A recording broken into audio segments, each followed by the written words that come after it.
নমস্কার। আজ আমি দেখাতে চলেছি চক্রাসন।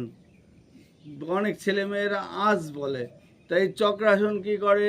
শরীরে ফ্লেক্সিবল বডি রাখতে সাহায্য করে, হাড় নরম থাকে, মেধা বৃদ্ধি হয়, হজম শক্তি বাড়ে, আর এই চক্রাসন আর একটা হাইট বাড়াতে সাহায্য করে। তা আসুন প্রত্যেক দিন সকালে নিজের ছেলে মেয়েদের চক্রাসন করান। আমি নিজেও করতে পারি না, ওই জন্যে আজকে আমার যে শিষ্য যারা ছিল, যেমন হচ্ছে সুদীপ্ত, আলেমা, এরাই সব আজকে চক্রাসন দেখাচ্ছে। তোর নামটা কি? শিবানা। তাই এই চক্রাসন প্রত্যেক দিন সকালে করবেন, করে ভালো থাকুন, ভালো রাখুন। নমস্কার। নে সুদীপ্ত, করো। জোরে জোরে শ্বাস নিতে হবে।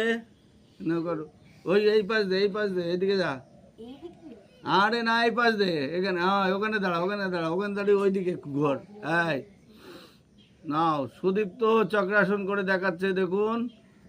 এই ধীরে ধীরে পা পর্যন্ত যেতে হয়, যেতে হবে না, ওই পর্যন্ত থাক। বাচ্চাদের উপরে ইয়ে করবেন না, দেখা যাচ্ছে প্রেশার ক্রিয়েট করবে না, যেমন পারে। ব্যাস, ছেড়ে দাও, ওঠো।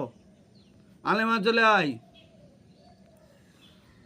নাও, দেখুন এদের সব শিখিয়েছি, এরা মোটামুটি পারছে, কিন্তু এটা একদম আস্তে আস্তে হাতটা পায়ে ধরতে হবে, ধরে ডান সাইড দিয়ে জোর দিয়ে উঠে পড়তে হবে। ওঠো আলেমা। এবার তোমার নাম কি?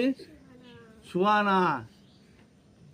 দেখুন প্রত্যেক বাচ্চাদের করাবেন। আর মনে রাখবেন, মেয়েদের বিশেষ করে, যে শরীর শিক্ষা পরীক্ষা হয় গেলে প্রথমেই যাই এদের ফার্স্ট সেকেন্ড থার্ড করবে যারা এটা পারে। তো ওঠো ওঠো। নমস্কার।